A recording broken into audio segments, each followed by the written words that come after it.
কুল হুয়া আযা, আপনি বলুন এটা কষ্ট। ফাতাজিলুন নিসা ফিল মাহিদ, হায়েজের সময়, এই হায়েজ চলাকালীন, মাসিক চলাকালীন নারীদের নিকট গমন থেকে বিরত থাকো। ওয়ালা তাকরাবুহুন্না, তাদের নিকটবর্তী হইও না, হাত্তা ইয়াতহুরনা, যতক্ষণ না পর্যন্ত তারা তুহুর অর্থাৎ পবিত্রতা লাভ করে। মহিলাদের মাসে দুইটা পার্ট যায়, একটা হলো তারা পবিত্র অবস্থায় থাকে, এটাকে ফেকার কেতাবে তুহুর বলা হয়। আর একটা হয়েছে মহিলারা একটা নির্দিষ্ট সময় মাসে তারা অপবিত্র থাকে, নামাজ ওই সময় মাপ থাকে, এই সময়টাকে হায়েজ বলা হয়। এই দুইটা পার্টে তাদের একটা মাস ভাগ হয়। এই তুহুর যতক্ষণ না আসবে তাদের ধারে কাছে যাইও না। ফাইজা তাতাহারনা, যখন তারা পবিত্রতা লাভ করে মানে হায়েজ থেকে, ফাতুহুন্না, তাদের নিকট আসো, মিন হাইসু আমারাকুমুল্লাহ, আল্লাহ তোমাদের যেভাবে নির্দেশ দিয়েছেন সেভাবে।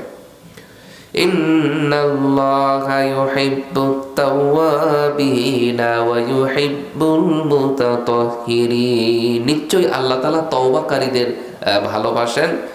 ইউহিব্বুল মুতাতাহহিরিন, এবং পবিত্রতা অর্জনকারীদের ভালোবাসেন।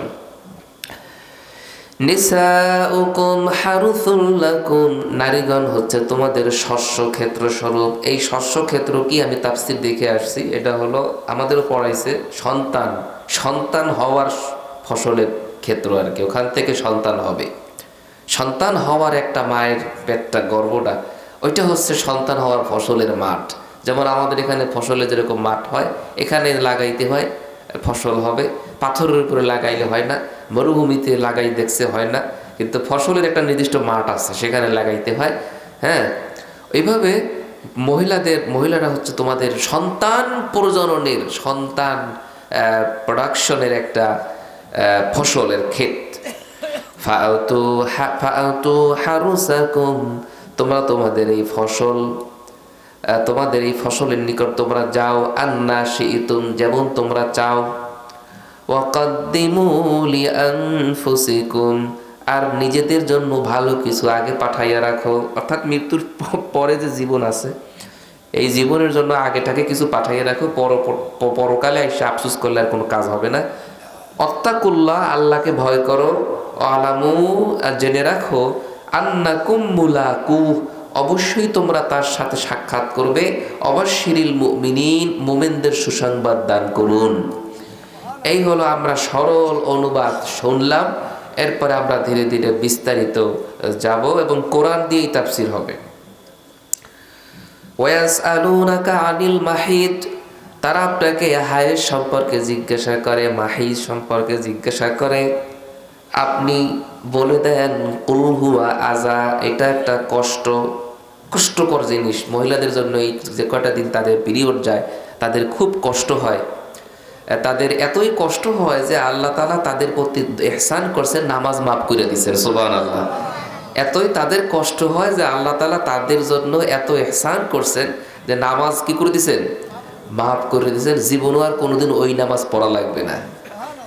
আর রোজা মাফ করেন নাই, কিন্তু পরে কাজা করতে হইবে। রোজাটা যেহেতু সারা বছর আর থাকে না, রোজা থাকে শুধু বছরে একবার, এই জন্যে নামাজ তো প্রতিদিনই 5 বার আছে, রোজা তো আর প্রতিদিন 5 বার নাই বা প্রতি মাসে নাই। এই কারণে রোজা তাদের ওই সময় না রাখলে পরে রাখতে হবে কাজা। আর এখানে বলছে ওয়াস আলুনাকা, তারা আপনার নিকট জিজ্ঞাসা করে। সাহাবায়ে কেরামের একটা সুন্নাত ছিল, যে কোনো বিষয় তারা নবী করিম সাল্লাল্লাহু আলাইহি ওয়াসাল্লামের কাছ থেকে জাইনা নিতেন যে আল্লাহর পক্ষ থেকে এই ব্যাপারে কোনো নির্দেশনা আছে কিনা। তাফসীর ইবনে কাসিরে লিখেছে যে ওই হায়েজ অবস্থায় ইহুদিরা মহিলাদেরকে ঘর থেকে বাইর করে দিত এবং তাদেরকে নির্বাসনে দিয়ে আসতো, নির্বাসনে দিয়ে ভয় বাপের বাড়ি দিয়ে আসতো, আর না দূরে একটা জায়গায় আটকাই রাখতো, গন্ধ আসে এই কারণে। তো রাসূল সাল্লাল্লাহু আলাইহি ওয়াসাল্লামের কাছে জিজ্ঞেস করছে, তাহলে আমরা কি করব? তখন এই আয়াত নাজিল হয়, হে রাসূল আপনি বলুন যে নির্বাসনে দেওয়া লাগবে না, বাপের বাড়ি পাঠান দেওয়া লাগবে না, ঘরেই থাকবে। তবে এই কয়দিন তাদের নিকট স্ত্রী সুলভ যে আচরণ, এইটা যেন এই কয়দিন সে বিরত থাকে। ফাতাজিলুন নিসা, নারীদের থেকে এই কয়দিন বিরত থাকো। ফিল মাহি, তাদের হায়েজ চলাকালীন এই সময় এই পিরিয়ড চলাকালীন সময় আমি নামাজই মাফ করে দিছি, অতএব এই সময় তোমার স্ত্রী সুলভ, স্বামী স্ত্রী সুলভ যে আচরণ, এটা তুমি এখন এই টাইমের মধ্যে তুমি ফিল মাহিদ, এই হায়েজ চলাকালীন সময় তুমি বিরত থাকো। ফেকার কিতাবে আছে সর্বনিম্ন হলো আকল্লুল হায়েজে সালাসাতুন 3 দিন, সর্বোচ্চ হলো 10 দিন, এর চেয়ে বেশি হইলে এটা ইস্তেহাজা মানে রোগ। ফেকার কিতাবে আছে, কুদুরিতে আমরা পড়েছি।